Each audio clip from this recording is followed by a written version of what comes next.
Hello, আসসালামু আলাইকুম সবাইকে। সবাই কেমন আছেন?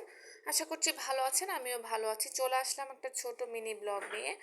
আমার ছোট ছোট সেলফ কেয়ার এবং আমার মেয়ের যত্নার্থীর টুকটাক বিষয়গুলো ছোট ছোট ভিডিও করে এখন ভয়েসটা অ্যাড করছি। ভিডিওটা মেক করেছিলাম 2-3 দিন আগে, বাট সময়ের কারণে ভয়েস অ্যাড করতে পারিনি।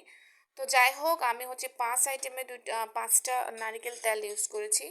সরি, সবগুলো নারকেল তেল না, আমন্ড অয়েল, কাস্টর অয়েল, তারপর হচ্ছে নারকেলের তেল আছে দুটো নর্মাল, কুমারিকা, তারপরে হচ্ছে অলিভ অয়েল, 5 রকমের। যারা হচ্ছে সপ্তাহে 2 দিন শ্যাম্পু করেন তারা অবশ্যই শ্যাম্পু শেষে ইউজ করবেন, কন্ডিশনার ইউজ করবেন। না হলে যারা হচ্ছে স্ট্রেট করে চুল অথবা হচ্ছে রিবন্ডিং করে, আর আমরা যারা জিম করি অথবা ডায়েটেড করি, ওরা হচ্ছে আমরা ক্যালসিয়ামগুলো খাই, মাল্টিভিটামিন। এটা হচ্ছে আমি দেশের বাইরে থেকে আমার হাজব্যান্ডকে দিয়ে আনিয়েছিলাম। আমার ভাইয়ার ফার্মেসিতেও আছে ওষুধটা। ওটা হচ্ছে মাল্টিভিটামিন। আসলে এটা হচ্ছে ডায়েটের সাথে সাথে একটা একটা করে প্রতিদিন খাওয়া হয়। এই হচ্ছে অবস্থা। আর হচ্ছে 5 রকমের ময়শ্চারাইজার নিয়েছি এগুলোর ব্যবহারের জন্য। শীতকালে তো সবাই একটু এক্সট্রা কেয়ার নেয়, শরীরের যত্ন নেয়, স্কিনের। তো আমি আমার মেয়ের এবং আমার যেভাবে করি সব সময়, আজকে নতুন না, একদম সব সময়, আজ থেকে অনেক ছোটোবেলা থেকেই সব রকমের ও তেল আমি একসাথে মিক্স করতাম।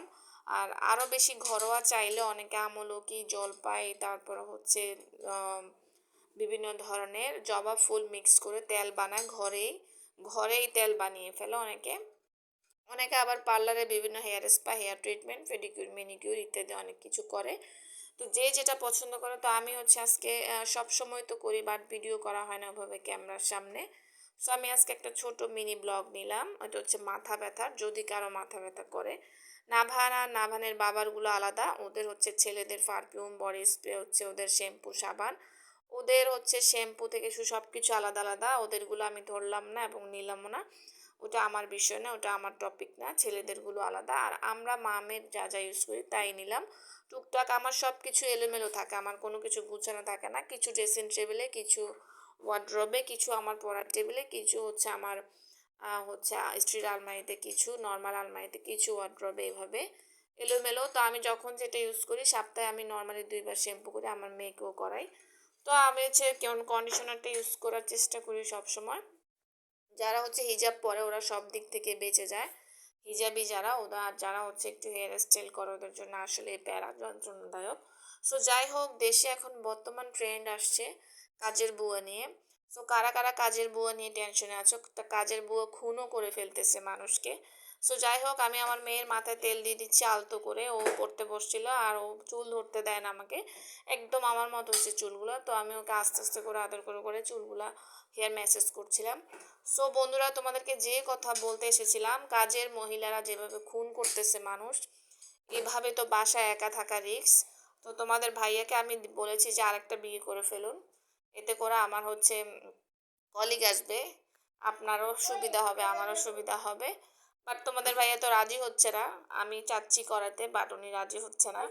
কি করব বলো, আমাকে এর জন্য একটা সমাধান দাও। কি আমি করব আমি জানি না, তবে হ্যাঁ, এটা করা যায়। যেহেতু কাজের বুয়ারও সংকট, আর কাজের বুয়া তো খুঁজে পাওয়াও যায় না, অনেক টাফ। তো 2 কলিগে একসাথে মিলে কাজ ভাগাভাগি করলাম। কি বলো বন্ধুরা তোমরা? এই হচ্ছে অবস্থা। তোমাদের ভাইয়া হচ্ছে হাসে, মুচকে মুচকে হাসে, কি করবে আর। বলে আর কি হয়তো বা যে আমার বউয়ের মাথা আসলে কি গেছে নাকি। তো যাই হোক, নাভিয়ার মাথায় তেল দিচ্ছি, দেখো কেমন লাগে। আর আমার মেয়ে চুপচাপ বসে আছে। তেলগুলো, 5 রকমের তেলগুলো যখন তোমরা মিক্স করবে, তখন হচ্ছে সেগুলো এইভাবে এরকম একটা লেমন কালার আসবে 5 রকমের তেল মিক্স করলে। সো যারা হচ্ছে আমার মতো এভাবে ঘরোয়াভাবে তেলটা বানাতে চাও, এভাবে বানাতে পারো। আর বিভিন্ন ধরনের ন্যাচারাল তেল তো আছেই মার্কেটে, যদিও মার্কেটেরগুলো একদমই ভালো না। এই হচ্ছে অবস্থা আমাদের মামের কন্ডিশন। আমরা এভাবেই করি সব সময়। শ্যাম্পু করার 2-3 ঘন্টা আগে অথবা শ্যাম্পু করার আগের রাতে তেল দিয়ে রাখি আমি নাভিয়াকে, আমি নিজেও দিই। এটা হচ্ছে আমাদের মামের বিষয়। আর নাভিয়াকে সবসময় ওর আপ্পিরা নেল পালিশ লাগিয়ে দেয়। আমি একটু ঢং করে আমার মেয়েটাকে নিয়ে নেল পালিশ লাগাতে বসেছি, যদিও নামাজ পড়ে আরবি পড়তে হয়। তো যার কারণে নেল পালিশটা লাগানো উচিত না, এটা আসলে গুনাহ। তো ওর আপ্পিরা সবসময় দোহা ওর পিজনাস লাগিয়ে দেয়। আমি আমি অতটা ভালো নেল পালিশ লাগাতে পারি না।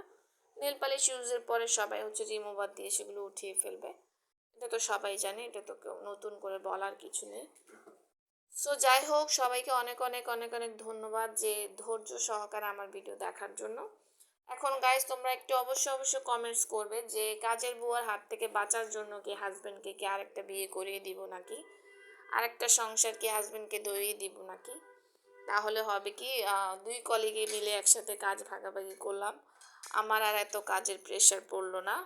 সো আমি দুষ্টুমি করছিলাম, কেউ আবার সিরিয়াসলি নিয়ে আবার আমার হাজবেন্ডের কাছে যাইয়া বলো না। সো বেচারা এমনিতেই টেনশনে আছে, আরও বেশি টেনশনে পড়ে যাবে। কাজের বউরা যেভাবে আসলে অত্যাচার করতেছে দেশের মানুষের উপরে। সো ঠিক আছে, সবাই আমাদের জন্য দোয়া করবে। মজা করছিলাম, এটা সিরিয়াসলি না। তো যাই হোক, কাজের বুয়া তো আসলে রিক্সে, এটা আসলে রিক্স। যাদের বাসা আছে ওরা যে খুব ভালো আছে তা কিন্তু না, এদেরকে পাহারা দিতেও 3-4 জন লাগে। ঘরে অলওয়েজ সবসময় মানুষ থাকতে হয়। আমার শ্বশুরবাড়িতে একজন আছে, সেম অবস্থা। আবার কাজের বুয়া না থাকলে অনেক ফ্যামিলি পুরাই অসহায়, পুরাই অবস্থা খারাপ হয়ে যায়। ভারী কাজ করার জন্য, 2-1টা কাজ করার জন্য লাগেই, মাস্ট বি। তো যাই হোক, যে দৃশ্য আমরা দেখছি